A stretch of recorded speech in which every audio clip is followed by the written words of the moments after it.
Ok, bonsoir à toutes. Et nous revoilà pour un nouvel épisode de Tanya après ces magnifiques fêtes, Baruch Hashem, Rosh Hashanah, Yom Kippour, Simchat Torah, Sukkot, Baruch Hashem. Et l'idée des fêtes, de Tishri, c'est énormément de force, énormément d'énergie pour emmagasiner tout ça et le rentrer dans l'année. Cette année qui va être, Bezat Hashem, une très bonne année, une douce année pour tout le Ham Israël. Et donc, en fait, voilà, cette idée de faire continuer toute cette énergie, toute cette lumière qu'on a reçue pendant toutes ces fêtes-là et le mettre dans des bons projets, des beaux projets et des belles choses comme le cours de Torah. Et Refoua Shlema Simcha Bad Rachel, une Geoula Bezat Hashem pour Michael, Meir, Menina et Ben Colette, et Refoua Shlema pour tout Cholé Amo Israël, pour les Chayalim Bezat Hashem qui reviennent à la maison, sains et saufs, tous les Chatoufim, tous les Shvouim, tous les otages si Dieu veut, Breut HaNefesh, Breut HaGouf. Et donc on va commencer le 5e chapitre de Tanya. On est donc dans le 5e, on a terminé le 4e, on va faire un petit topo, petite synthèse du 4e chapitre, puisque c'est un chapitre qui était hyper important, hyper puissant. On avait expliqué un petit peu que qu'est-ce qui différencie un juif du cœur d'un juif de l'action. Est-ce que faut-il être un juif qui est simplement se considère comme un juif et a le ressenti d'un juif, mais où finalement ça suffit pas. Et il faudrait, pour exprimer son judaïsme, exprimer son âme divine, sa divinité en nous, rentrer dans l'action, rentrer dans les mitzvot, dans les commandements, dans la volonté divine d'Hachem. Et donc on avait dit finalement que quelque part, rester éphémère, rester un juif du cœur, c'est rester quelqu'un de très éphémère et finalement où il n'y a pas véritablement de but existentiel, spirituel, divin d'une vie. Et un juif qui va s'adosser, qui va prendre la volonté, les mitzvot sur lui, le commandement d'Hachem sur lui, c'est finalement un juif qui va être en connexion véritable tout le temps avec Hachem et qui va avoir cette spiritualité, ce côté, cette connexion divine avec lui toute la journée, toute la vie. Et donc on a expliqué donc finalement que les mitzvot c'était quelque chose qui tzafta vechibour, on avait dit que c'était du langage d'une connexion, qu'un juif qui fait les mitzvot, qui fait même si on ne comprend pas, même si des fois ça nous paraît un peu irrationnel et un peu bébête, mais cette idée de mitzvah, même si je ne comprends pas, je m'attache avec l'irrationalité, avec l'infini d'Hachem, avec cette lumière infinie d'Hachem, et ça c'est au-delà de tout. Maintenant, le prochain chapitre, donc le 5e chapitre, va parler de l'étude de la Torah. Alors pour un public de femmes, on va essayer un petit peu d'expliquer aussi qu'est-ce que la femme a pour but et quel est son rôle dans l'étude de la Torah, et pour la femme et pour la famille d'une manière générale. Mais c'est le 5e chapitre. Alors il faut comprendre que ce qui caractérise véritablement le travail, le service divin, ça va être réaliser les mitzvot concrètement, même si ça nous dérange, même si ça nous, des fois on n'en a pas envie, et aussi l'étude de la Torah. Et on va voir que dans cette étude de la Torah, on va voir la différence entre une philosophie, une étude d'une autre science philosophique, mais des autres nations, qui est quelque chose qui est rationnel, par rapport à la Torah, à l'héritage qu'on a reçu d'Abraham, Yitzhak et Yaakov, que Moshe Rabbeinu nous a donné, qui est complètement irrationnel. Et quel est l'effet qu'on va avoir finalement quand on va étudier cette Torah-là. Ok ?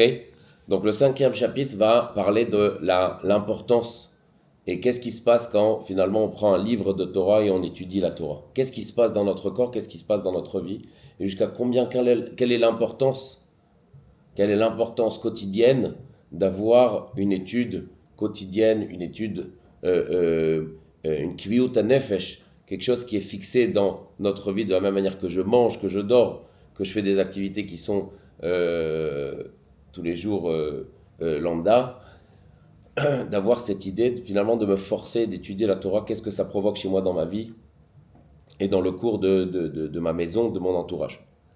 Et Alors Si on aujourd'hui, étudie, on oublie après. hein, On oublie après. l'oubli, c'est quelque chose de complètement naturel. Donc il y a une idée aussi de reprendre ce qu'on a étudié.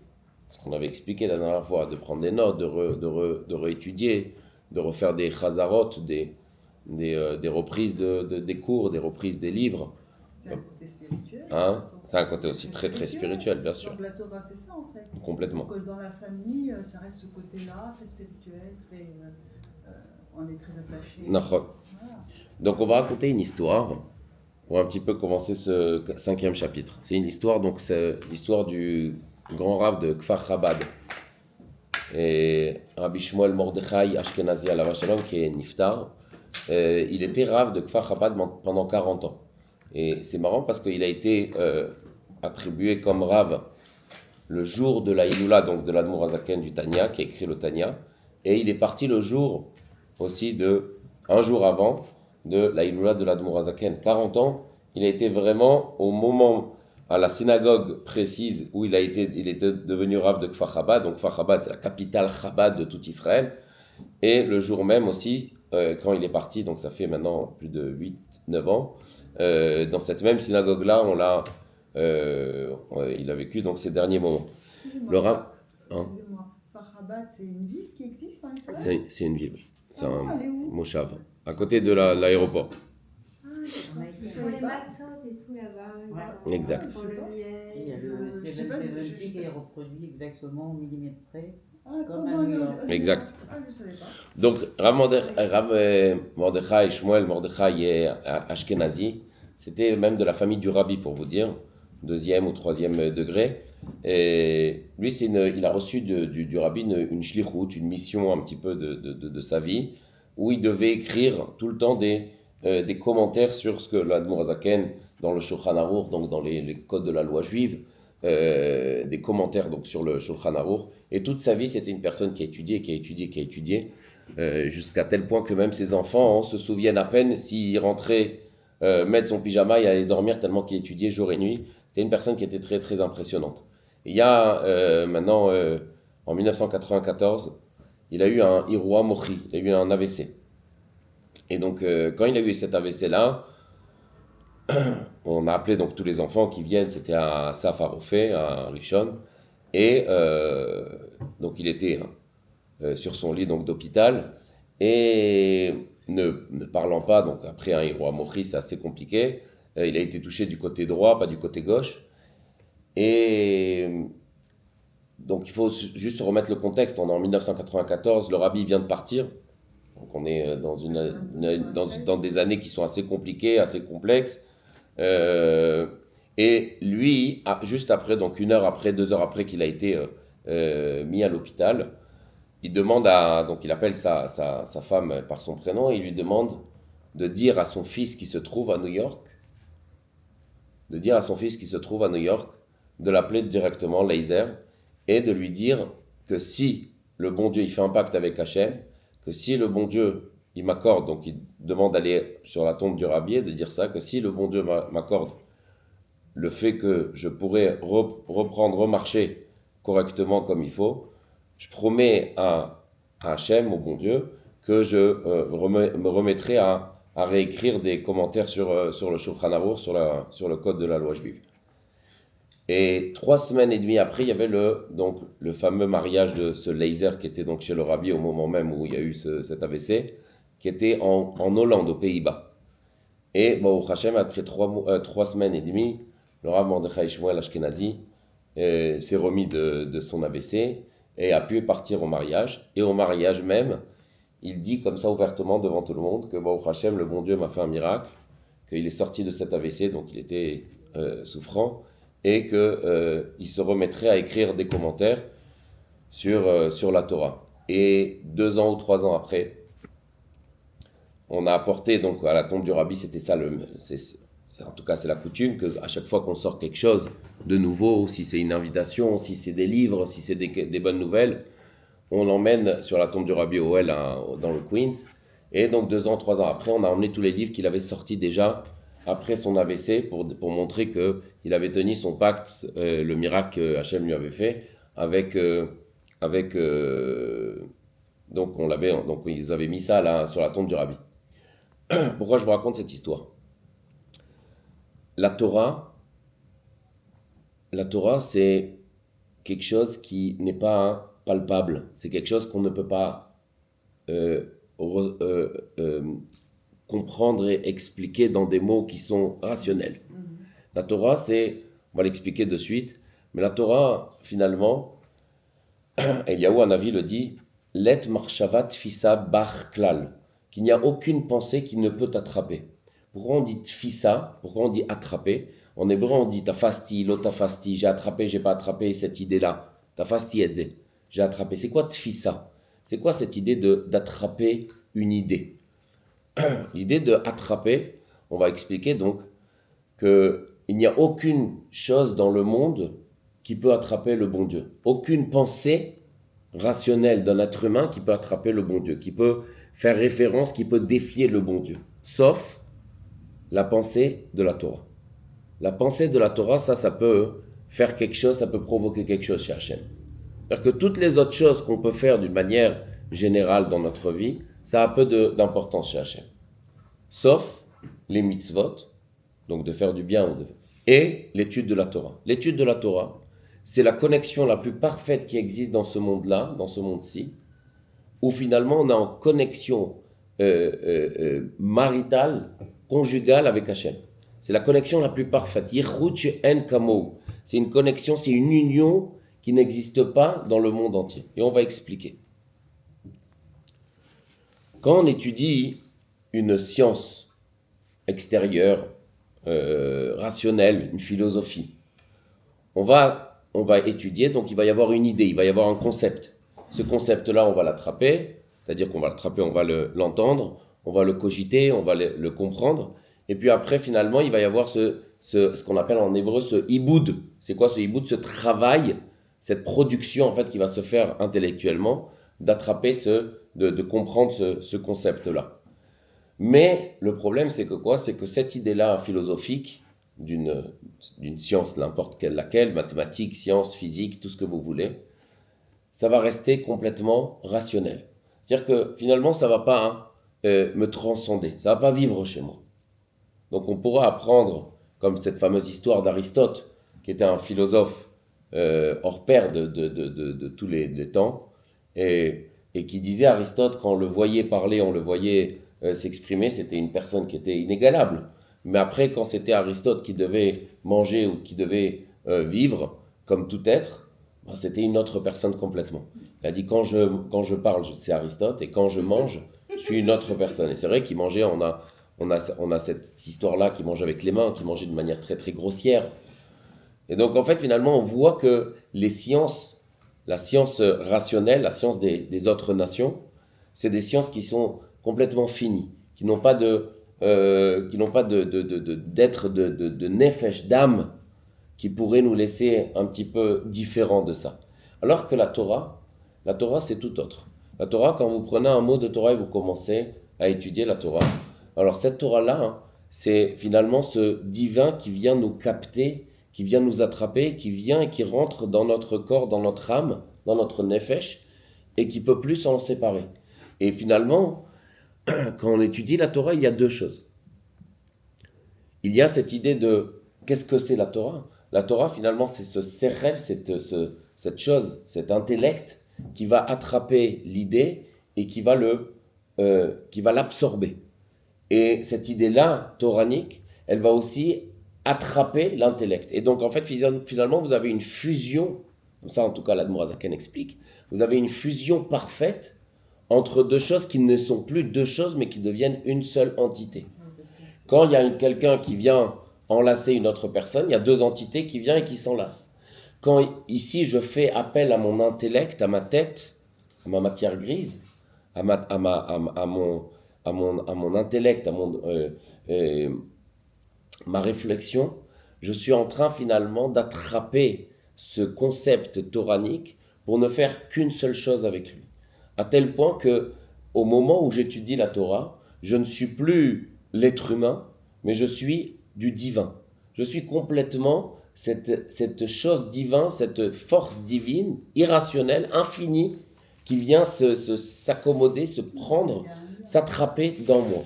Et donc, en fait, c'est ce qu'est en train de dire Eliaou à Navi. Vous savez, dans les communautés séfarades, avant Mincha et même Shacharit, on dit Patach Eliaou. Je ne sais pas si vous savez, il y a un texte qu'on dit en araméen qui est très difficile à dire. Donc, on dit Patach Eliaou. Chez Chabad, on le dit qu'avant Mincha de Shabbat. Et ce Patach Eliaou, il dit comme ça. Patach Eliaou, il dit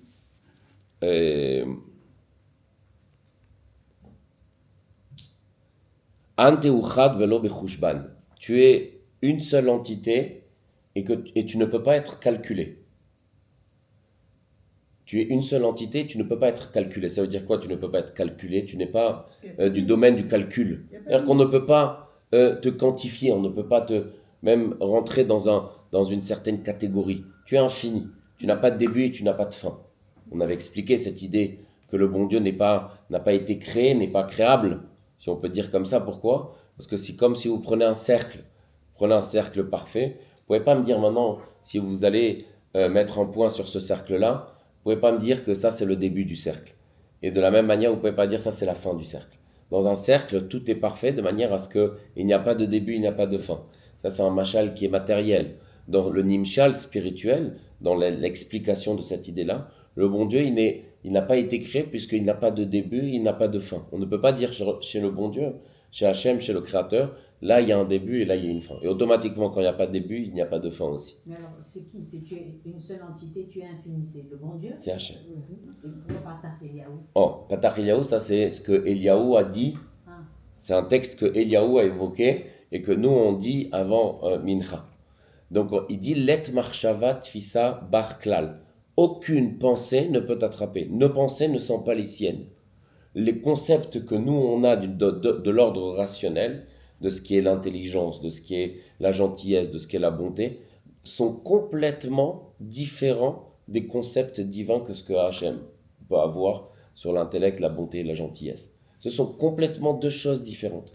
Le bon Dieu nous a fait rentrer des concepts rationnels pour vivre ici dans ce monde-ci matériel, mais ces concepts à lui qui sont spirituels, qui sont divins, sont d'un ordre complètement différent. Complètement différent. C'est lui qui a voulu qu'on ait Bien ça. sûr, c'est lui. Il a voulu que cette Torah-là, soit très très matérielle, très axée et très apte à ce que, à travers cette Torah-là, on puisse nous aider à se réaliser dans ce monde-ci grâce à la Torah. Mais l'idée finalement de tous les concepts divins que Hachem peut avoir n'ont aucune mesure avec les concepts que nous on peut avoir. C'est-à-dire que la bonté qu'une personne peut avoir ici, s'il atteint la bonté suprême, ça n'aura aucune mesure de la bonté que le concept de la bonté du bon Dieu.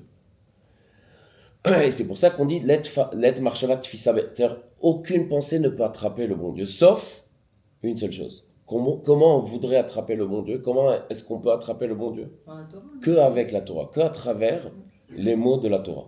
C'est-à-dire que cette Torah-là, et de suite on va... Avec les prières, ouais, avec les... Ça fait partie de la Torah, bien évidemment. Bonsoir. Non, mais on lui parle. On lui parle. Bien sûr. Hein? On lui parle, bien sûr. Les prières aussi font partie de la Non, Torah. mais pas que les prières, nos paroles. Oui, aussi. Les paroles qui sont dans la prière, qui sont dans la tfila. Elle dit, Non, elle parle non, du- elle dit par exemple quand elle Donc, parle à Les, Hachem. les paroles de parler à Hachem, Oui, ah, c'est une connexion. c'est une connexion, mais ce n'est pas des mots, ce sont des mots à nous. Oui. C'est une déclaration qu'on va faire à Hachem. Mais ce ne sont pas des mots qui sont écrits dans la Torah. Vous êtes d'accord avec moi? Ça va être une connexion, une certaine connexion qu'on va avoir avec Hachem, mais qui ne sont pas des mots qui sont irrationnels, qui sont marqués dans la Torah. Du moment qu'il y a un mot qui est rentré dans la Torah, ce mot-là devient complètement irrationnel. Il dépasse complètement l'entendement de la rationalité de l'être humain, du commun du mortel.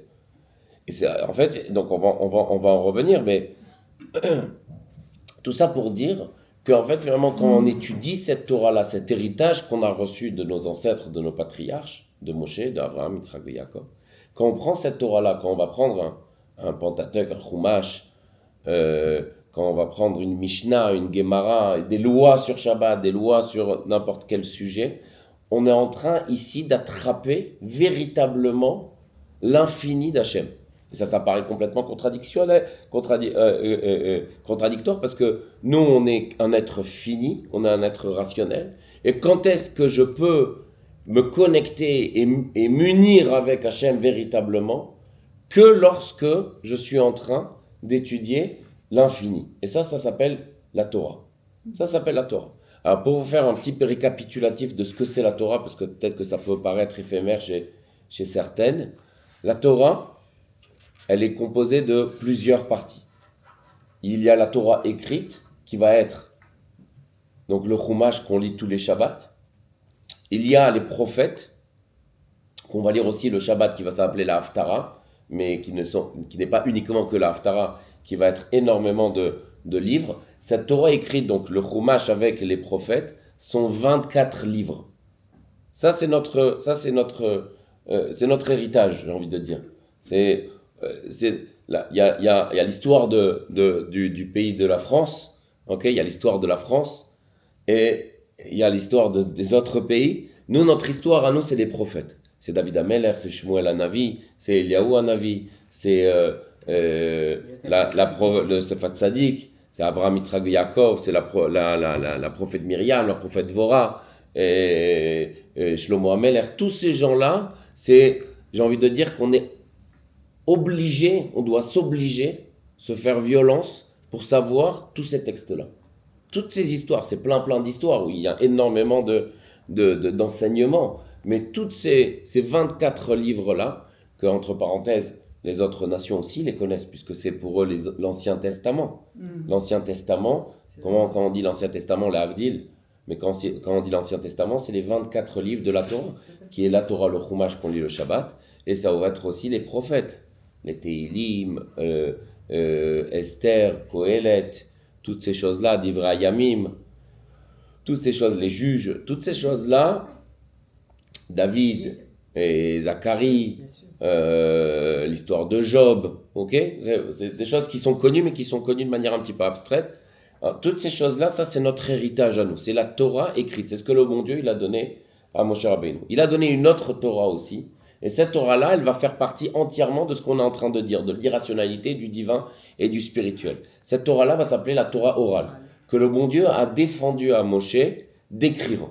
Pourquoi ? Parce que ça, finalement, ça va être notre héritage culturel, intellectuel, qu'on n'aura pas le droit de l'écrire, parce que c'est grâce au fait qu'on ne va pas l'écrire que le peuple juif va être constamment en occupation avec cette Torah-là. Si on l'écrit, on lâche un peu prise. Si on ne l'écrit pas, c'est-à-dire qu'il va y avoir un travail, un effort de descendance, de père, de grand-père, père et enfant, à vouloir transmettre cette Torah-là, la brute, à vouloir transmettre cette Torah-là qui est orale. Par la suite, on a vu que les descendances, il y a eu une descente spirituelle des descendances, et on a été obligé de la transcrire aussi à l'écrit dans un manuscrit qui va être après donc la Mishnah, la Gemara, avant cela les Midrashim, toutes ces histoires, ces fameuses histoires un petit peu comme ça qui sortent un peu de l'au-delà, mais qui sont la Torah véritablement, ok, qui va être après le code de la loi juive. Il y a maintenant près de 1000 ans avec le Rambam, Rabbeinu Nissim, Rashi, Rabbeinu Asher, ok, qui vont être des grands sages et du côté des pays de l'Est, donc Ashkenaz, et du côté séfarade du Maghreb, de l'Afrique du Nord. Et après cela, il va y avoir aussi Rabbi Yosef Karo qui va véritablement lui dresser la table. Ce qui s'appelle dresser la table, c'est le Shulchan Aruch. Bravo, le Shulchan Aruch. Et c'est grâce à ça, grâce à ce Shulchan Aruch, que en fait finalement c'est un condensé, c'est un distillé d'huile essentielle de tout ce qui est la Torah, de ce que je vous ai énuméré, qui va être finalement les lois pratiques, très terre à terre, de ce qu'on doit faire et de ce qu'on ne doit pas faire. Donc ça vient de la Torah orale. Comment ? Ça vient de la Torah orale. Ça vient de la Torah orale. Toda Rabba. Comment ? Le Shulchan Aruch. C'est le Oral qu'on a écrit. Oui, bien sûr, j'ai compris. Qu'on a écrit, bravo. On a écrit. Mais Il y a le Shulchan Aruch et il y a le Shulchan forcément du travail. On en arrive de suite. Rabbi Yosef Karo, qui était le décisionnaire C'est sucré, ça. des... Non, c'est de l'eau gazeuse. C'est qui était le décisionnaire des Séfaradim, mais qui habitait après, la plupart de sa vie, qui habitait en Israël, à Tzfat. Il a été enterré aussi à Tzfat. On va raconter aussi une histoire très très belle à son sujet, par rapport à un chassid du Tzemar Tzedek. Donc Rabbi Yosef Karo qui a dressé la table, Shulchan Aruch en hébreu. Et de l'autre côté, du côté Ashkenaz, qui est le Rama, et le Rama était un Rav, donc Ashkenaz, qui a écrit aussi Bad Bevad en parallèle, dans la même époque du Rabbi Yosef Karo, qui a écrit aussi un Shulchan Aruch.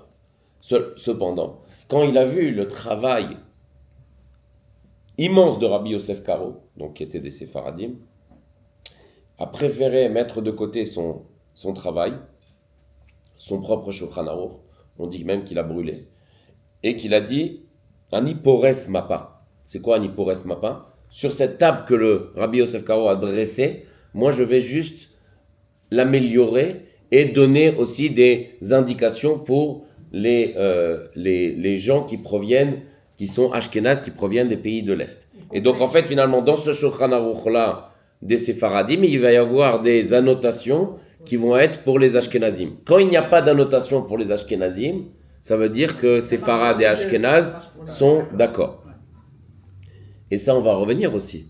Pourquoi il y a des divergences comme ça, des controverses entre juifs, entre intellect et intellect. On va en revenir là-dessus. Tout ça pour vous dire, non mais du côté un petit peu plus spirituel de la chose.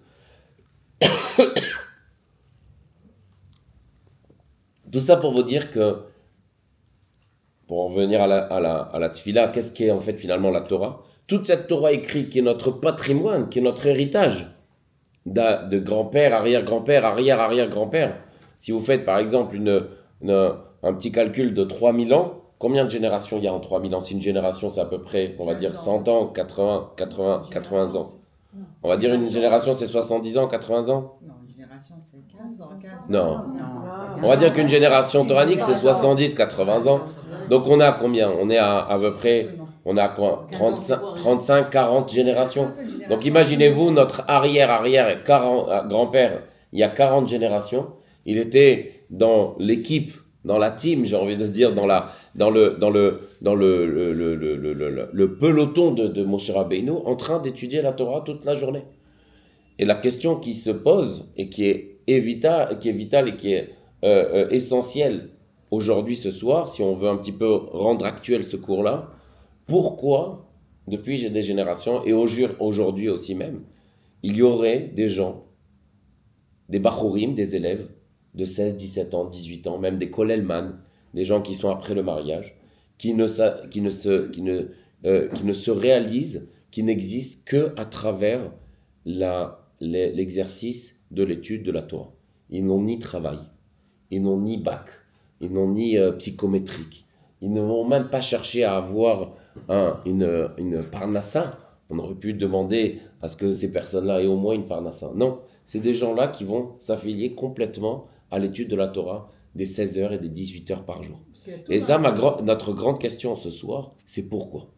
Pourquoi en fait cette Torah-là nous est tellement omniprésente dans le peuple juif, est tellement vivante de manière à ce que jusqu'à aujourd'hui, après 3500 ans, et des modes sont passés, des courants de pensée sont passés, des courants de vie sont passés, des temps de n'importe quelle génération sont passés, et nous on est toujours avec ces fameux textes de Torah qui sont intemporels, qui n'ont pas d'emprise dans le temps, qui n'ont pas d'emprise dans la géographie, dans la science, dans la physique, et que depuis 3300 ans, 3400 ans maintenant, on est encore avec cette Torah-là. Et ça, c'est véritablement la question du cours de ce soir.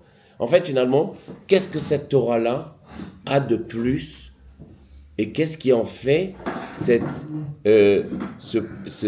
chose parfaite, en fait, qui va faire que, oui, effectivement, dans notre peuple, même si nous, c'est pas notre vie, une manière comme ça quotidienne de 8 heures, 10 heures et 12 heures et 16 heures d'études de Torah. Mais pourquoi dans notre peuple à nous, et ça fait partie de notre peuple, souvenez-vous dans le Lulav et dans le Hétrog, il y a plusieurs catégories de juifs. Il y a des juifs que dans le Lulav et le Hétrog, c'est des gens que toute la journée ils étudient la Torah et sans eux on ne peut pas.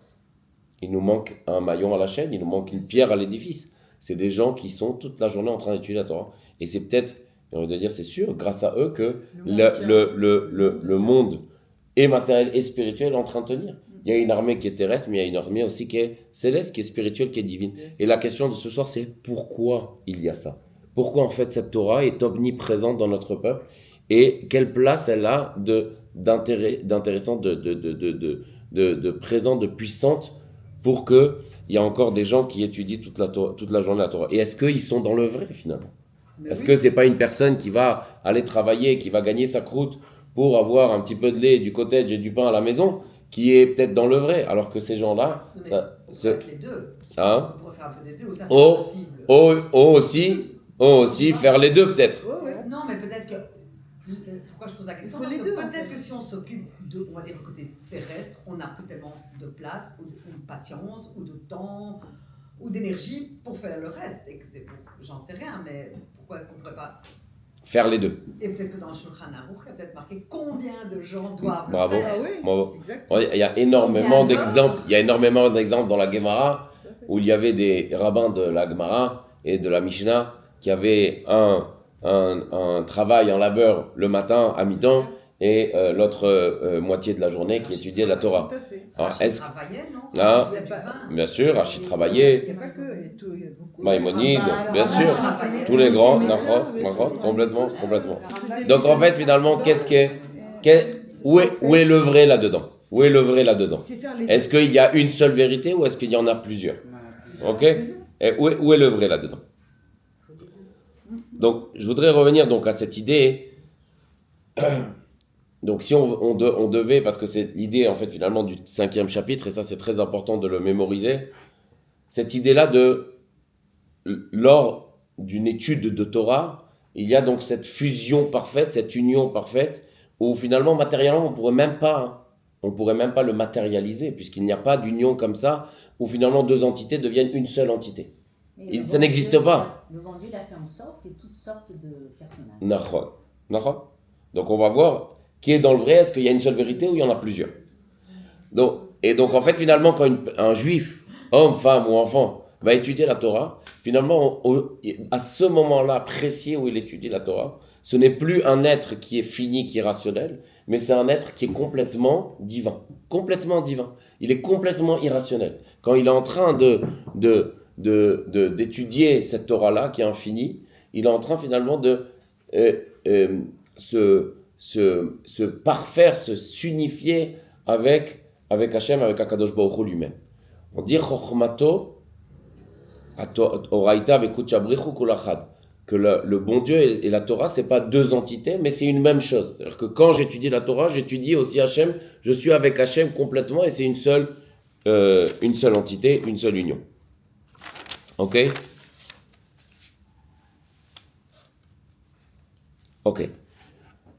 On va rentrer un petit peu dans cette idée de pourquoi ces controverses, pourquoi ces discussions dans cette Torah.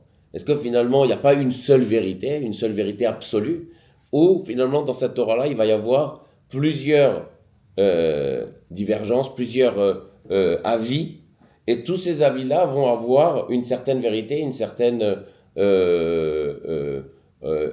divinité dans ce qu'ils sont en train de dire. Je vous ramène à les discussions entre Shammai et Hillel, Bet Shammai et Bet Hillel, les discussions entre Abaye et Rava, qui sont dans la Gemara, qui sont dans la Mishnah, ces gens-là que dans la vie de tous les jours, c'était les meilleurs amis, et quand ils arrivaient à un texte de Torah, c'était les plus grands boxeurs spirituels, ennemis je dirais pas, mais les plus grands boxeurs spirituels dans le sens où chacun tirait de son côté, de son parti pour avoir raison, et que la halakha, que la loi vienne à son égard. Il y a une histoire dans la Gemara où on parle d'un four là-bas. Ce four, Tanurosh el Achnai. Ce four, Donc, et là-bas, hein, donc c'est Rabbi Eliezer Ben Urkenes avec Rabbi Yehuda. Ce four-là, c'est une discussion qui est complètement démodée aujourd'hui. On parle ici de l'impureté, de la pureté de ce four-là.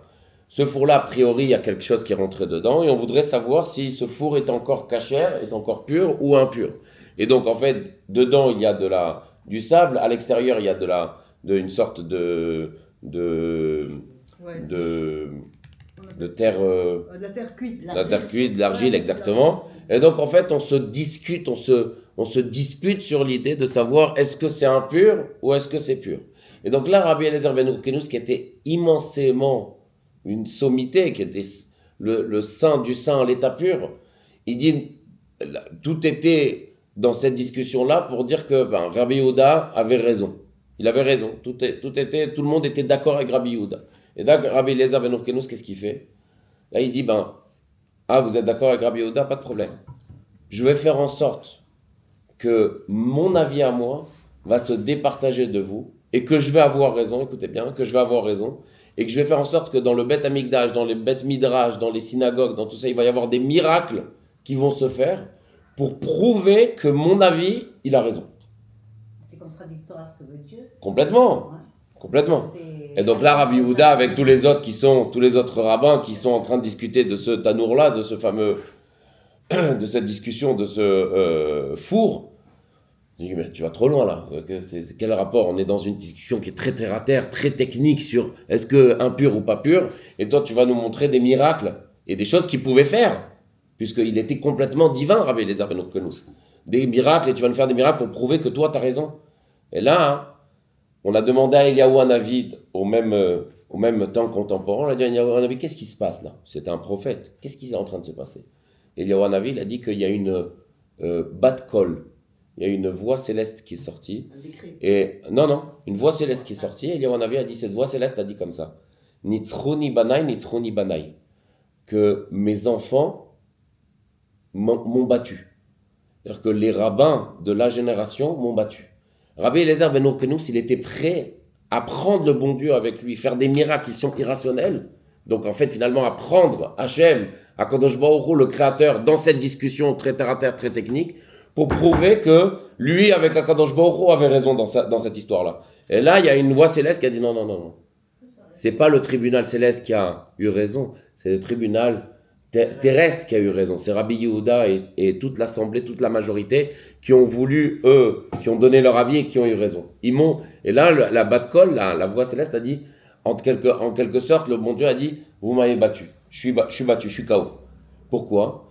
Tout ça pour prouver, en fait, finalement, et de là on vient, c'est de la Gemara de Baba Betia, de là on voit qu'après cela, on arrive à cette conclusion qui est une conclusion révolutionnaire de la Torah. Écoutez bien, c'est très, très, très important. Et ça va nous changer le cours de ce qu'on peut penser de la Torah, de ce qu'on peut penser des discussions qui sont peut-être des fois tellement techniques, terre à terre, qui n'ont ni queue et ni tête.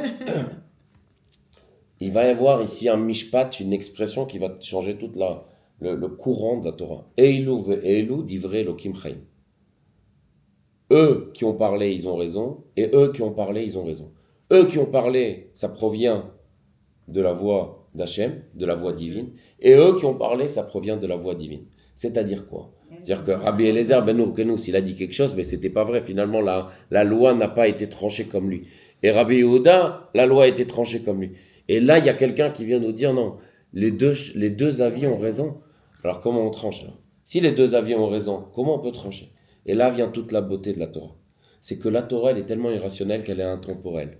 C'est-à-dire que même si cet avis-là n'a pas été tranché comme lui, on n'a pas pris la part, la manière de comment nous comporter d'après cet avis-là, mais il faut savoir que cet avis-là aussi est la parole d'Hachem. C'est-à-dire que d'un moment ou à un autre, dans un temps, on ne sait pas lequel, qui pourrait se passer et qui peut se passer dans le monde, cet avis-là jaillira et l'opinion de la Torah sera comme lui. Pour l'instant, l'opinion est, par exemple, comme Beth Hillel. Et dans toutes les discussions que Beth Shammai et Beth Hillel, la plupart des discussions, sauf 3, était tranché toujours comme Beth Hillel. Pourquoi? Parce que Beth Hillel, on dit que c'était souvent l'avis qui était le moins scrupuleux, le moins dur, le moins rigoureux. Donc il y avait une approche de Beth Hillel beaucoup plus facile pour réaliser les mitzvot, réaliser les lois de la Torah. Donc on tranchait énormément sur la voie de Beth Hillel. Alors que Beth Shammai, tout ce qu'il disait, c'était pas tranché comme lui. Seulement quoi? Seulement aussi ça c'est de la parole divine. Pourquoi? Parce que la Torah elle est intemporelle. Il n'y a pas ici de vérité absolue et il faut bien le comprendre. C'est-à-dire que chez le bon Dieu, dans la Torah, il n'y a pas une seule chose qui est vraie. La pluralité des choses, la pluralité des vérités fait en sorte que ça c'est l'unité d'Hachem. C'est-à-dire que l'excellence ici, ce que le bon Dieu a voulu mettre, si on peut dire finalement le Gan Eden de la Torah, c'est quand il y a du bon et du moins bon, quand il y a plusieurs couleurs, quand il y a plusieurs personnes qui pensent différemment. Le fait même que tout le monde pense différemment, mais que le but est le même, le but est de se connecter, de se rapprocher à Hachem, et que tout ce qu'on est en train de dire, tous ces grands rabbins, ce qu'ils disaient, c'était exclusivement pris des paroles de Torah, des paroles de la Torah écrite, de la Torah orale, faisait en sorte que finalement, ça et ça, ces paroles-là et ces paroles-là, tiennent du divin, tiennent de l'irrationalité. À un moment ou à un autre, on va trancher comme lui. À un moment ou à un autre, on va trancher comme lui. Il n'y a pas de plus, il n'y a pas de moins. Il y a un temps où finalement on est obligé quelque part, des fois, d'être consigné à réaliser cet avis-là. Mais ça ne veut pas dire que l'autre est moins. Ça veut dire que l'autre, finalement, il est beaucoup plus scrupuleux et ça arrivera dans un temps. On dit qu'au temps de Mashiach, tous les avis, y compris Beth Shammai, qui n'ont pas été tranchés comme eux, la loi n'a pas été tranchée comme eux, au temps de Mashiach, ces avis-là vont ressortir et vont être dans le premier du podium. C'est-à-dire que tous les avis ici ont un temps, puisque ça c'est la voie céleste, c'est la voie d'Hachem, de la Torah, qui est irrationnelle et qui est infinie, qui n'est pas arrêtée dans un temps. Et on va raconter oui. Moi à l'époque, c'est pas mon premier cours, à l'époque on m'a expliqué, mais je vous fais en très très court, qu'en fait c'est justement quand il y a eu l'histoire de Yehuda et Eliezer, que quelque part c'est devenu la Torah des hommes. Dieu s'était un peu retiré du miracle et il a laissé le choix aux hommes. Bravo. Et il s'est un peu fait, pas le Tzimtzum réellement, mais il s'est retiré. Vous parlez de quelque chose qui est très très important. Finalement, quelque part, qu'est-ce qui s'est passé dans cette histoire? Bravo. Qu'est-ce qui s'est passé dans cette histoire? En fait, finalement, dans cette histoire, quand le bon Dieu en dit Nitzroni Bala, vous avez eu la victoire. Vous m'avez battu quelque part. Ça, en fait, finalement, le bon Dieu quelque part, c'est que quand on étudie la Torah, quand ces mêmes rabbins-là étaient sur ce cas du four, de ce fameux four d'Arnaï, le fait même qu'ils étaient en train de parler de choses qui étaient divines a laissé la place à Kadosh Baruch Hu de dire finalement ce qu'ils sont en train de dire là, ils deviennent eux-mêmes des petits dieux, ils deviennent eux-mêmes du divin. Donc en fait finalement il n'y a pas ici de puisque je suis Hachem, alors c'est ma seule voix, c'est la seule vérité qu'il y a. Non, du moment que ce que vous avez retiré de votre exposé, que vous êtes en train de faire sur le four, c'est le fait même que vous êtes en train de parler de Torah et que vous avez tranché la loi, vous êtes eux-mêmes, vous êtes devenus vous-même des dieux, du divin, de l'infini, de l'irrationalité. Et en fait, finalement, c'est ce que vous êtes en train de dire. Le bon Dieu, c'est un petit peu, entre guillemets, c'est extirpé de cette conversation-là, parce que lui, en fait, finalement, c'est eux-mêmes qui font le travail. C'est eux-mêmes qui vont décider quel va être le sort pour le terrestre et pour le céleste. En fait, finalement, et on le voit plusieurs fois dans la Torah, quand il y a ce fameux combat entre le Beth Din, le tribunal terrestre et le tribunal céleste, qui c'est qui l'emporte tout le temps? Le tribunal terrestre. Pourquoi? Parce qu'il a cette force-là, que quand on étudie la Torah, on a cette force-là, on devient nous-mêmes du divin. Et donc, en fait, finalement, il n'y a plus de terrestre et de céleste.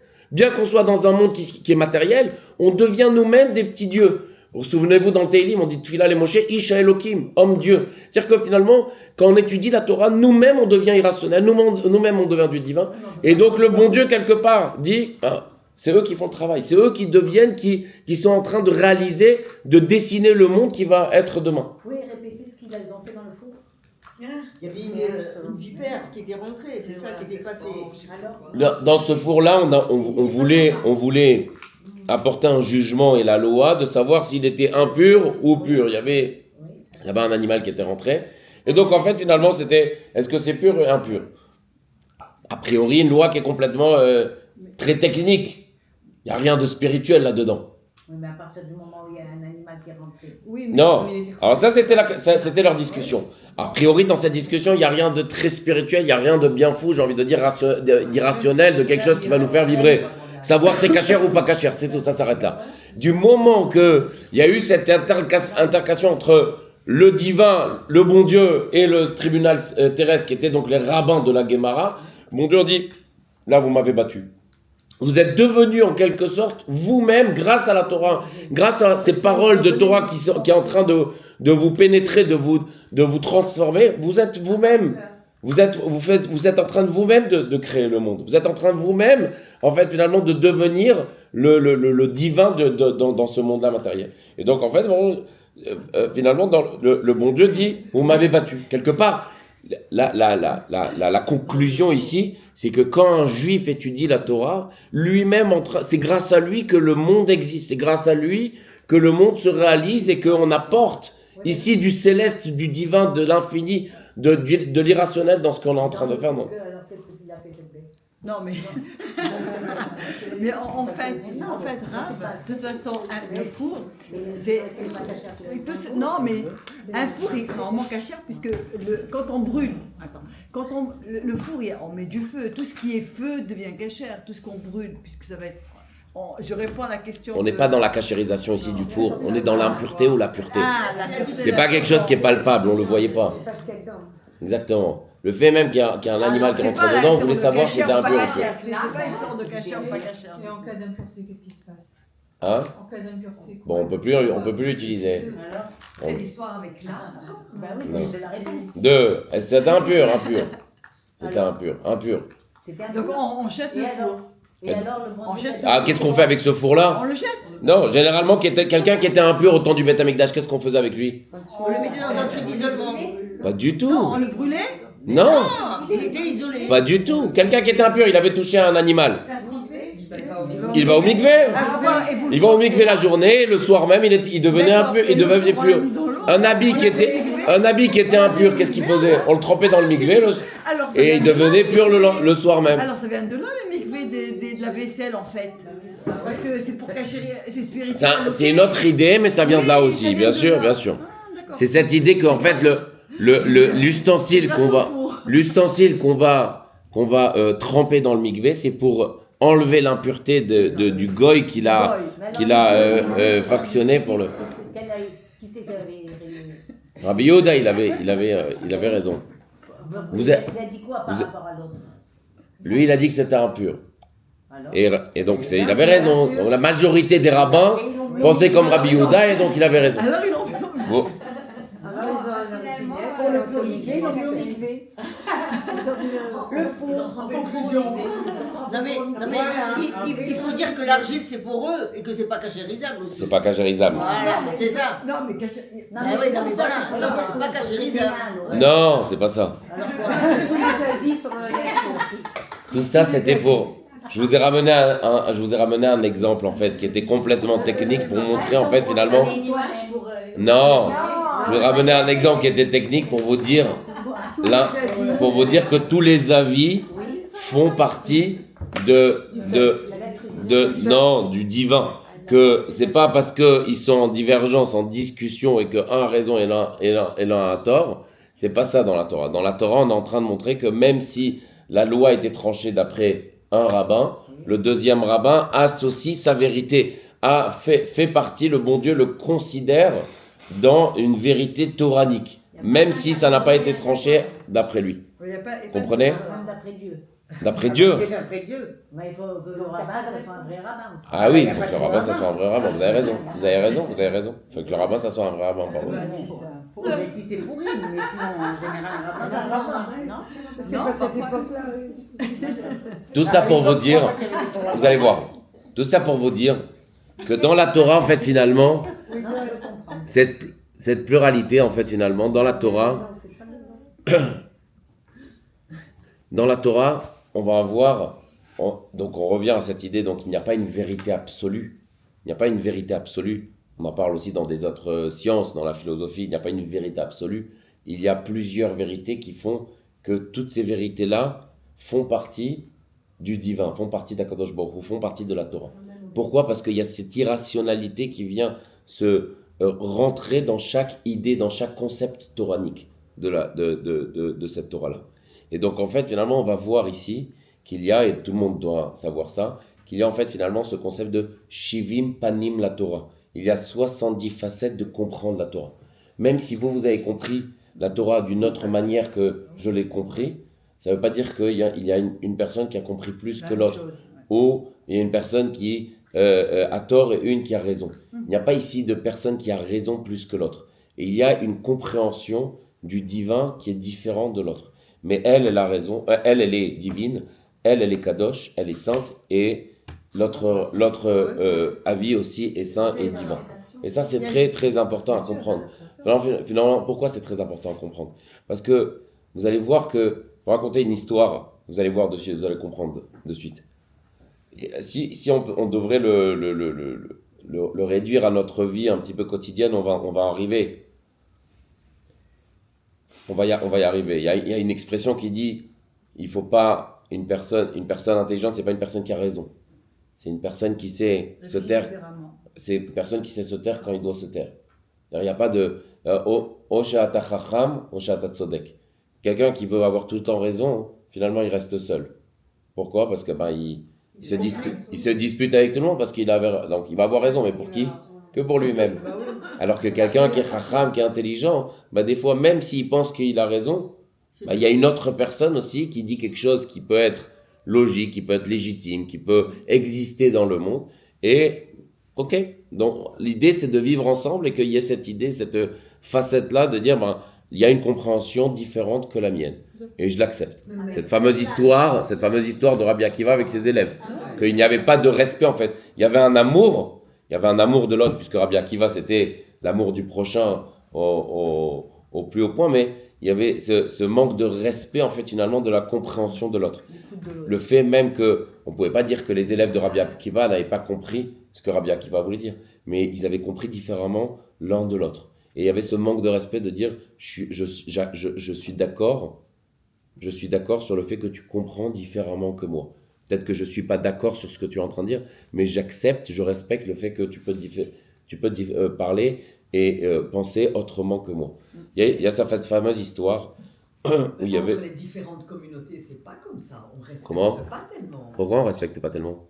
Je sais pas, moi je viens d'acheter de l'Anvers, je trouve qu'entre les Satmes, les Belz, les Lubavitch, les machins, les Marsikadas et les Shomreadas et machins, ils sont tout le temps en train de se disputer. Oui, l'un ne respecte pas l'autre. Bravo, vous l'avez dit, ils sont en train de se disputer, mais se disputer dans quoi ? Ils se disputent dans la Torah, dans un concept toranique. Mais après, il n'y a pas... C'est pas parce que dans le réel, je trouve que non, je trouve que même... Mais c'est communautaire. Hein, vous allez voir que dans le monde entier, dans tous les Bate Chabad, il y a des Satmar qui viennent, il y a des Gour qui viennent, il y a des Belz qui viennent, encore plus aujourd'hui. Il y a une unité aujourd'hui qu'il n'y avait pas avant.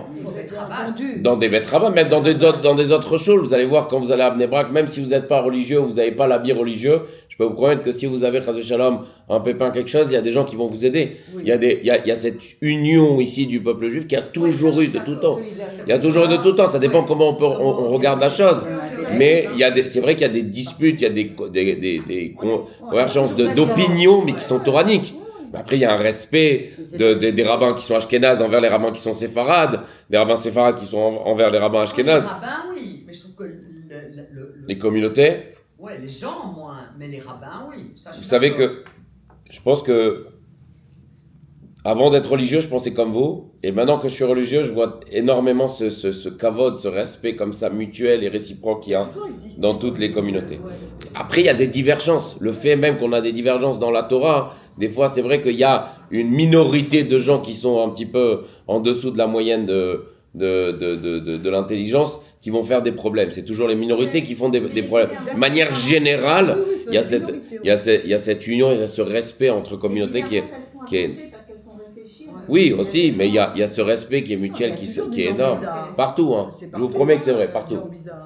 Même dire plus, Satmar qui était en controverse avec Chabad il y a 50 ans, c'est eux maintenant qui financent tous les mikvés de Chabad dans le monde. Tout ça pour vous dire. Et on ne parle pas ici de Torah, on parle du financier, et Satmar maintenant sont des gens qui doivent énormément à Chabad. Chose qu'il y a 50 ans, 60 ans, de par les divergences toraniques, ils ne pouvaient pas se parler.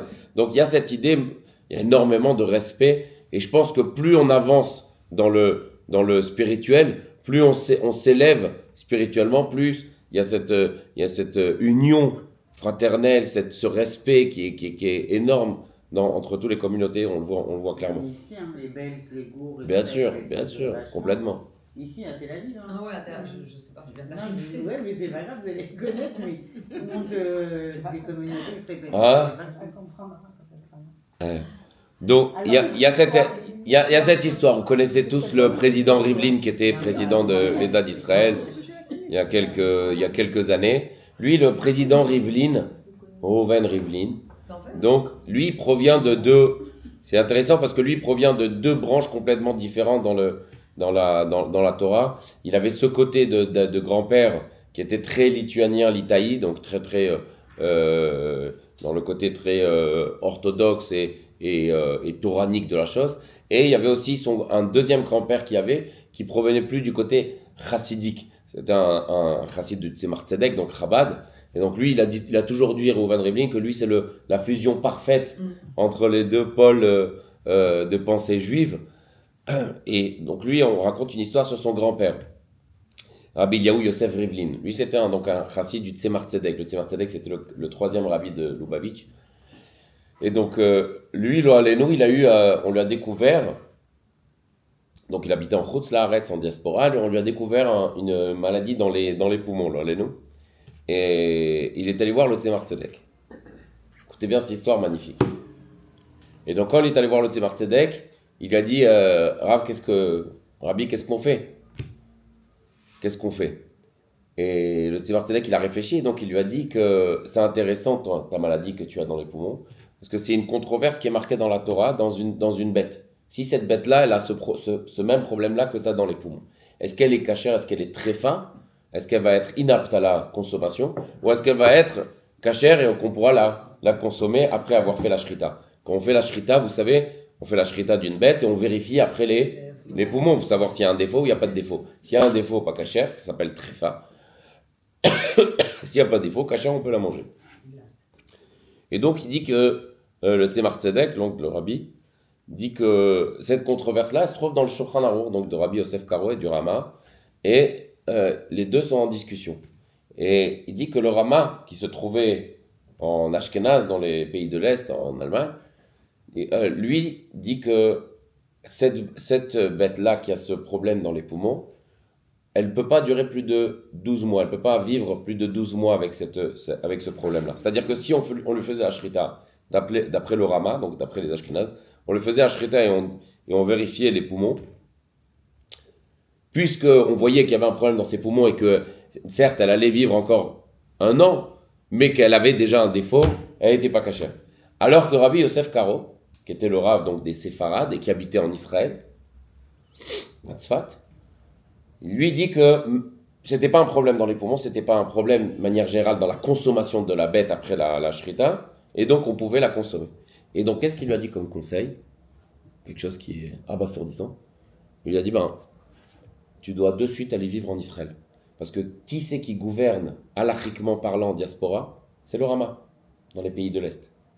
Donc spirituellement, tous les problèmes matériels qui vont se passer, ça va être jugé en haut, d'après la halacha que le rabbin des Ashkénazes a mis en place ici.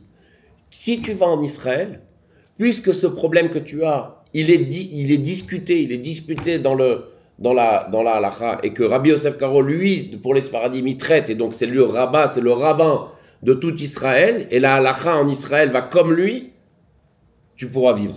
Si tu restes ici en diaspora, tu ne pourras pas vivre plus de 12 mois. Et si tu vas en Israël, puisque la spiritualité d'Israël, elle reflète de la halacha de Rabbi Yosef Karo, qui était donc le décisionnaire d'Israël, qui est encore ici, si par exemple vous avez il y a cette idée ici qu'en Israël, la halakha ici qui est omniprésente, c'est la halakha qui est séfarade. Ça veut pas dire... Il n'y a pas de glatte C'est- cachère? Non, ça veut pas dire ça. Ça veut dire que finalement une personne, ou si on a un doute dans la halakha, ou une personne qui n'a pas encore de coutume et qui habite en Israël, on va lui dire plus, il faudrait que puisque tu es en Israël, tu adoptes les coutumes qui sont séfarades, puisque Rabbi Yosef Karo ici habitait, c'est lui qui avait le pouvoir, l'omniprésence de trancher ici spirituellement et même matériellement. Donc si tu vas habiter en Israël, cette bête-là, elle pouvait être cachère d'après les Sfaradim, lui il habitait en Israël, donc si tu vas en Israël, tu pourras vivre. Et c'est ce qui s'est passé. Et on raconte cette histoire, c'est une histoire qui est vraie, c'est le grand-père de Reuven Rivlin. Mais qu'est-ce qui fait que le fait de vivre en Israël, sa maladie, donc elle va être résorbée, il aura plus cette maladie. Le spirituel, le fait que cette halakha a été tranchée spirituellement, d'après cette bête-là, d'après ce défaut-là, il a retiré en quelque sorte spirituellement le défaut matériel qu'il avait chez lui, parce que ici, le spirituel était dominant d'après Rabbi Yosef Karo, d'après le rabbin des Sfaradim. Et donc, en fait, ce qu'il est allé vivre ici, et bon, Rachel, il a vécu encore de belles années. En fait, il y a certaines des gens qui sont malades en France, bref en France ou ailleurs, hein, quand ils viennent en Mais là, Israël, ça concerne ça les poumons. oui, bon là c'est les poumons, oui. Oui, mais c'était- Précisément dans cette... Oui, dans cette maladie-là. Mais Sinon, en général, On est bien d'accord. vous rebondissez dans quelque chose, vous rebondissez dans Parce que ce qui ouais, allez-y, expliquez. vous rebondissez dans le cours, dans la suite du cours. En fait, vous savez, dans la Torah, il y a ce qui s'appelle aussi Da'at HaTorah. C'est quoi Da'at HaTorah? Et là, je vous refais appel à tous les cours qu'on avait fait par rapport à, vous savez, le rabbi, les tzadikim et tout ça, qui étaient des cours qui étaient très importants, j'espère que vous vous en rappelez. Da'at HaTorah, c'est quoi le Da'at HaTorah? Da'at HaTorah, c'est le savoir de la Torah. Qui c'est qui possède ce Da'at HaTorah? Alors, chez les chassidim, toujours, on a eu cette idée qui était très très noble d'aller voir le rabbi pour tous les conseils de la vie quotidienne, du béaba, du technique, savoir faire tel business ou pas tel business, avec qui ma fille va se marier, avec qui mon fils va se marier, est-ce que je dois aller faire ci, est-ce que je dois aller faire ça, on allait voir le rabbi. Et dans les autres communautés, on allait voir le Rosh Yeshiva, où on allait voir les rabbins qui avaient cette divinité en haut, cette spiritualité en haut. Ok?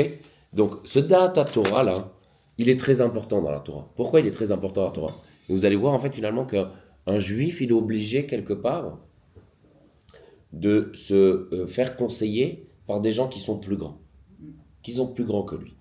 Quand un rave, une personne qui est haut placée, qui a tellement emmagasiné de Torah dans sa vie, okay, il n'a plus ce regard qui est technique, matériel, du problème qu'on va lui proposer devant lui. Mais ce problème-là qui va être très, très technique et très matériel, il va le regarder comme la Torah le regarde, comme le spirituel, comme le divin, comme Hachem, comme Akadosh Baruch Hu pourrait regarder ce problème-là.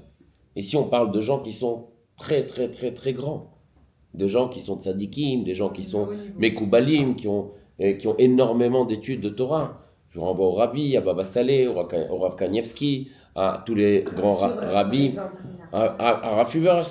À Rav Führer, il y a aussi cette idée de Torah, mais il y a aussi cette idée qu'il a une connaissance inégalable dans vraiment le technique de tous les médecins du monde entier. Moi, je vais te donner Il y a... le même exemple que tu vas sortir là. Il y a 14 ans, quand je suis venue, en France, on m'a dit, tu déposes les enfants, tu reviens, tu en as 3 mois à vivre. J'ai envoyé mon cousin qui habite à Blébrac. Il m'a dit, non, c'est pas possible, t'as jamais fumé, les poumons, aucun rapport. Mais pas du tout. Il est allé voir un Führer, il lui a dit une phrase. Il lui a dit, elle ne se fait pas soigner à Marseille, elle vient se faire soigner en Israël et elle vivra. Hachem, bon. Ah bah, c'est un petit peu la même histoire que... Bon, Hachem. Jusqu'à 120 ans, si Dieu veut. C'est impressionnant. Magnifique, c'est cette même idée-là. C'est peut-être cette même idée-là. Voilà, donc Razak. c'est un docteur, c'est pas un docteur, c'est un rave. Kol hakavod. Même j'ai envie de vous dire que vous voyez d'une manière très très concrète les gens qui ne sont pas du tout religieux. Je ne parle même pas des religieux puisqu'ils ne peuvent pas même faire un pas sans avoir ce Da'at HaTorah, ce conseil-là qui est rabbinique, qui est d'un tzaddik, qui est d'un grand rave. Et même les gens qui ne sont pas du tout religieux, les nous, quand ils ont un problème, vers qui ils vont se retourner? C'est un rave directement. Même si ça n'a pas été leur vie, même si ça n'a pas été leur mode de pensée, leur mode de vivre. Mais en fait, finalement, sur qui on se réfère quand, il y a un décret qui est sur une personne, vers le Da'at Torah, vers cette idée-là de venir qu'un rabbin, c'est quelqu'un qui ne va pas voir le problème dans sa rationalité des choses, mais qui va voir le problème dans cette irrationalité des choses, dans les yeux d'Akadosh Baruch Hu, dans les yeux du Créateur. Lui-même, il a cette perception-là de voir en fait finalement comment on peut voir ce problème-là qui est très technique dans le monde de la Torah. Et c'est très important, c'est très très important de savoir sur qui on peut s'appuyer, sur qui on peut demander quand il y a des questions qui sont d'ordre, j'ai envie de dire, et même quotidienne et pas quotidienne de manière générale, pour des bonnes choses ou pour des moins bonnes choses, de savoir à qui vers se tourner. Et ça, c'est véritablement le Da'at Torah, c'est quelque chose de très important. On le voit ici en Israël, beaucoup dans la politique, on entend ça, que les religieux, ce que les rabbanim, le Da'at Torah, il va dire, ce que le savoir toranique, il va dire, comme ça, nous, on va opérer dans la politique ou dans des autres domaines de la terre d'Israël. Parce que ce Da'at Torah-là, ces personnes-là, ces tzadikim-là, ces rabbanim-là, ils ont cette capacité de toute cette Torah qu'ils ont emmagasinée pendant des années, jour et nuit, des gens qui sont véritablement spirituels, ils ont la capacité de voir beaucoup, beaucoup plus haut que ce que nous, on peut voir. De ce que nous, on peut voir. Je renvoie aux centaines de milliers et de millions d'histoires que le rabbi a dans tous les courants possibles, juifs et non juifs. Dans toutes les lettres que le rabbi, les 20 000 ou je ne sais plus combien de lettres du rabbi, que dans chaque chose, il y a cette idée de, certes, ce problème il est très technique, alors oui, quel rapport de voir un rabbin, de voir ci. Là, le rabbi toujours fait cette connexion à dire, puisque c'est marqué dans la Torah comme ça, il faut faire comme ça. Puisque c'est marqué dans la Torah comme ça, il faut faire comme ça. Pourquoi? Parce que la Torah a la capacité, puisque le bon Dieu a regardé la Torah, il a créé ce monde-ci, il a créé cette table, il a créé ces chaises, il a créé ce monde dans toute sa technicité, ces choses qui sont très matérielles. Le bon Dieu a regardé la Torah, il a créé le monde. Ça veut dire que tout est marqué dans la Torah. Tous les problèmes, toutes les bonnes choses, tous les concepts, tous les projets qu'il peut y avoir dans le monde, toute la matérialité, c'est marqué dans la Torah. Tout est marqué dans la Torah. Il n'y a pas une chose qui n'est pas marquée dans la Torah. Et donc, en fait, finalement, plus on va étudier la Torah, hommes, femmes et enfants, plus on va étudier la Torah, plus on va avoir cette sagesse intellectuelle, spirituelle, qui va se dégager de nous. La Torah, ça change. La Torah, ça transforme. La Torah fait pénétrer quelque chose de spirituel, j'ai envie de dire de sgoulatique, un peu de mystérieux, de mystique, qui va faire que la personne va se bonifier, elle va devenir une meilleure personne. Et par rapport à son entourage, Ben Adam Lachavero, par rapport à autrui, et par rapport aussi au divin. Quelqu'un qui est vraiment sincère dans sa démarche, la Torah, ça le change complètement. Et vous le voyez concrètement. Une personne qui n'est pas dans la Torah, c'est une personne qui n'est jamais satisfaite de ce qu'il va faire, donc il va être à l'affût tout le temps du matériel, et ça ne satisfait jamais. On arrive à des... Et bien qu'on peut être riche, et on peut avoir toutes les choses qu'on peut avoir, mais ça reste du décor uniquement que matériel. Il n'y a pas cette profondeur intellectuelle, spirituelle, divine, qui est infinie, qui est irrationnelle. Et il y a cette personne-là qui va se fier à la Torah, et donc plus on va étudier la Torah, plus ça va nous transformer, plus nos besoins en fait qui nous paraissaient essentiels et vitaux deviennent des besoins en fait qu'on n'a pas besoin. Qu'est-ce qu'on a besoin? De sourire, de joie, de santé, d'éduquer nos enfants dans des valeurs, dans des mœurs qu'on a reçues d'Abraham, Yitzhak et Yaakov, de Moshe Rabbeinu, de tous ces grands rabbins-là qui n'ont cherché qu'une seule chose dans leur vie, c'était de se rapprocher, de se connecter avec Akadosh Baruch Hu. Et donc là, notre véritable but à nous, c'est de se plonger, de faire finalement en sorte que notre vie qui paraît, j'ai envie de dire 80-90% très matérielle, de faire en sorte que ce matériel un petit peu disparaît grâce à cette étude de la Torah, grâce à cette filote, grâce à ces prières, grâce à l'éducation, grâce à ce qu'on peut transmettre de notre connaissance toranique, je dis bien. Toranique parce qu'il y a énormément de personnes qui parlent et il n'y a aucune origine toranique dans ce qu'ils peuvent dire. Donc des gens qui sont dans la Torah, et nous-mêmes, pourquoi on ne pourrait pas se dire à nous-mêmes, de dire ok, C'est vrai qu'il y a 40 ans, il y a 50 ans de ma vie où j'étais pas dedans. Mais là, je vais faire en sorte que je vais changer. Je vais changer, je vais me transformer. Parce que la Torah, parce que ce livre, il me parle.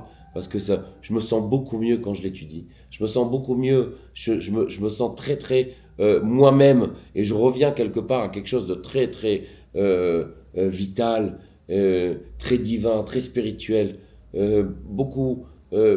une autre personne, en fait, finalement. Une personne que c'est mon vrai moi qui est en train de ressortir.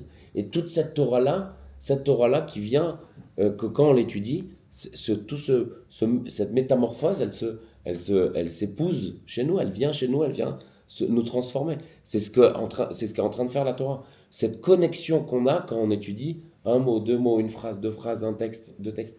C'est cette idée-là. Et ça n'a pas d'âge. Ça n'a pas d'âge. Et souvenez-vous l'histoire de Rabbi Akiva, qui est devenu le plus grand des raves, des rabbins de la Mishnah, à 40 ans. On a dit, moi, j'avais un cœur de pierre, mais quand j'ai vu ces gouttes-là qui ne cessent de dégoûter et qui a provoqué cette crevasse dans cette pierre, si de l'eau, un égouttement d'eau peut provoquer une crevasse dans une pierre, alors mon cœur de pierre peut devenir un cœur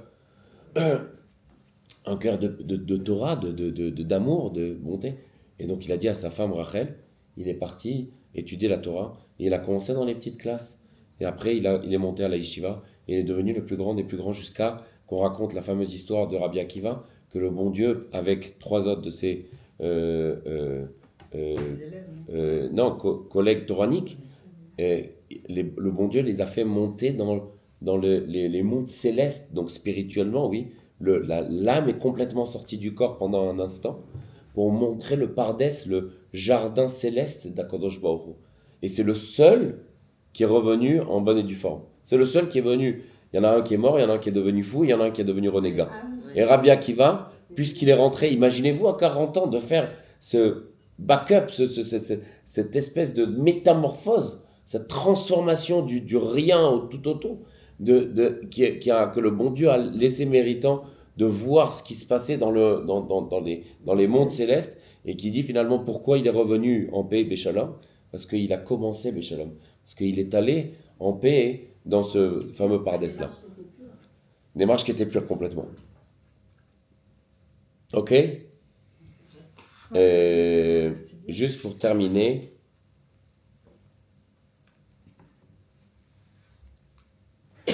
et donc finalement vous comprenez bien, il y a cette fameuse anecdote de Einstein, Albert Einstein, il avait pour montrer finalement, si on doit donner un exemple un petit peu matériel à cette connexion que l'être humain il peut avoir avec du divin. Donc là, c'est avec une personne qui était immensément fort intellectuellement, Albert Einstein, qui n'était pas du tout matérialiste, même si c'est vrai qu'il a eu une vie un petit peu... mais il y a cette anecdote qu'on raconte qu'il avait eu un voisin. Ce voisin-là, qui ne savait pas du tout qu'il avait acheté une maison à côté de la maison d'Einstein. Et là, finalement, il aperçoit que celui qui fume là dans le jardin, c'est bien Albert Einstein. Et donc son seul souhait à lui, c'était de devenir ami avec son voisin qui était Albert Einstein. Et donc qu'est-ce qu'il a fait? Une fois, il est allé, donc il a un petit peu provoqué la rencontre. Et donc Albert Einstein, comme ça, complètement moufchat de ce monde, il était complètement dans un autre monde intellectuel, a demandé un service à ce fameux voisin-là. Il lui a demandé que lui, il était tellement dans un monde intellectuel déconnecté complètement, il a demandé de lui rédiger une lettre, s'il pouvait lui rédiger une lettre. Je ne sais pas si c'est vrai, mais en tout cas l'anecdote, elle est connue. Tout ça pour vous montrer un petit peu. Et donc lui, son seul souhait, son seul rêve, c'était d'être ami avec Albert Einstein. Et lui, pas du tout intellectuel, ne comprenait rien de ce que faisait Albert Einstein dans sa vie. Mais il voulait avoir cette proximité. Et donc Albert Einstein lui demande de rédiger une lettre. Il est incapable de rédiger une lettre, il peut plus, sa tête elle va trop vite.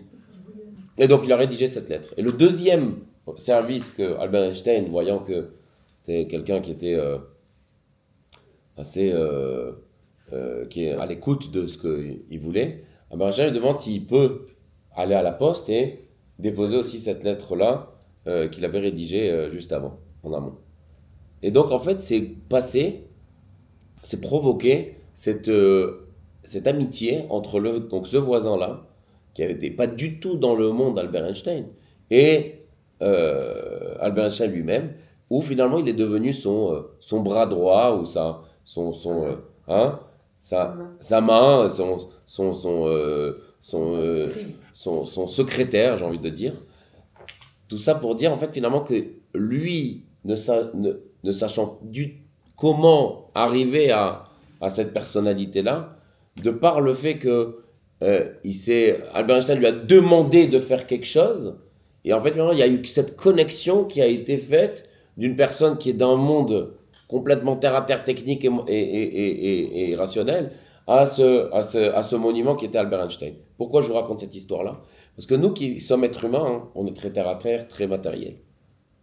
Et finalement, quand le bon Dieu nous demande de faire des choses, qui est complètement irrationnel, divin, qu'on ne peut même pas palper, toucher, ressentir, le fait même que nous, on va faire les commandements d'Hachem, et qu'on va étudier cette Torah-là, qui est tellement sainte, Torah de vie, Torah Traim, Torah Emet, de vérité, va nous permettre de nous connecter à l'irrationalité, à quelqu'un, les Havdil, entre guillemets, de créer un lien entre le terre-à-terre et le terrestre et le céleste. C'est par le fait qu'on va faire les commandements d'Akadosh Baruch Hu, les mitzvot, et qu'on va étudier la Torah, qu'on va pouvoir créer cette connexion avec cet omnipotent, ce parfait, ce divin-là qui est Akadosh Baruch Hu. Donc ça, à travers ça. Maintenant, je voulais terminer le cours avec le rôle de la femme par rapport à l'étude de la Torah. En 2 mots. Parce que c'est vrai que l'étude de la Torah, c'est vrai que ça va plus dans le sens du travail, de l'effort de l'homme. Mais quelle est l'idée de la femme dans le monde, dans la Torah? Bon, déjà, il faut savoir que la femme a pas beaucoup de mitzvot, pas beaucoup de commandements par rapport à l'homme. Pourquoi? Parce qu'il y a un autre but céleste, toranique, divin dans sa vie, qui est l'éducation des enfants, qui est la maison, qui est le fondement, le pilier véritable de la maison, et matériel et spirituel, qui est la bracha de l'homme aussi. Et donc, en fait, finalement, vous allez voir que dans la loi, dans le code de la loi juive, dans la halacha, la seule manière que la femme peut arriver à cette récompense qui est le Gan Eden, qui est le Olam Haba, c'est uniquement, et c'est marqué comme ça, qui est uniquement d'aller encourager son mari à étudier la Torah, à faire des cours de Torah, à faire des projets qui sont toraniques, des projets qui sont divins, et à donner une éducation juive à ses enfants. C'est la seule chose qui est demandée c'est une chose, c'est un pavé, mais j'allais dire la seule chose. Un vrai boulot. c'est la seule chose dans le sens où, par rapport aux 613 mitzvot, a priori, c'est pas beaucoup dans le quantitatif, mais ça paraissait énorme, c'est le but d'une vie. Et ça, c'est la seule chose Seulement quoi? Seulement, vous allez voir que dans le temps contemporain aujourd'hui, ce qui se passait pas avant, il y a 200 ans, 300 ans, et dans les temps de la Gemara, de la Mishnah, du Beth Amikdash, tout ça, il y a depuis 100 ans maintenant des écoles qui sont Bet Yaakov, Bet Rivka, Bet Hana, Bet Chayamushka, des écoles, Bet Yaakov qui est la première dans les 1920, qui a été faite par une femme religieuse orthodoxe, des écoles toraniques pour les femmes. Pourquoi? Parce qu'en fait, on s'est aperçu que la femme aussi est obligée d'avoir un bagage toranique pour arriver en bonne et due forme à respecter et à honorer son travail de femme, de mère, d'épouse à travers la Torah. Sinon, elle serait dépendante intellectuellement d'un homme, de son aussi. homme, et pas de... Alors, il y a le côté féministe là qui se... Non, pas du tout. Non, vous avez raison, vous avez raison, complètement, vous avez raison. Non, en fait, on s'est aperçu finalement, si on peut dire comme ça, hein, on s'est aperçu finalement que la Torah, c'était pas uniquement que pour les hommes. On s'est aperçu finalement que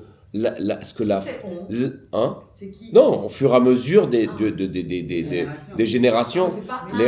Non, pas du tout. On s'est aperçu que finalement, la femme a un autre entendement, a une autre réflexion qui va être hyper intéressante, sinon autrement intéressante que la compréhension de l'homme, que quand elle étudie cette Torah-là, on ne va pas parler ici une vache a encorné qu'un taureau a encorné une vache.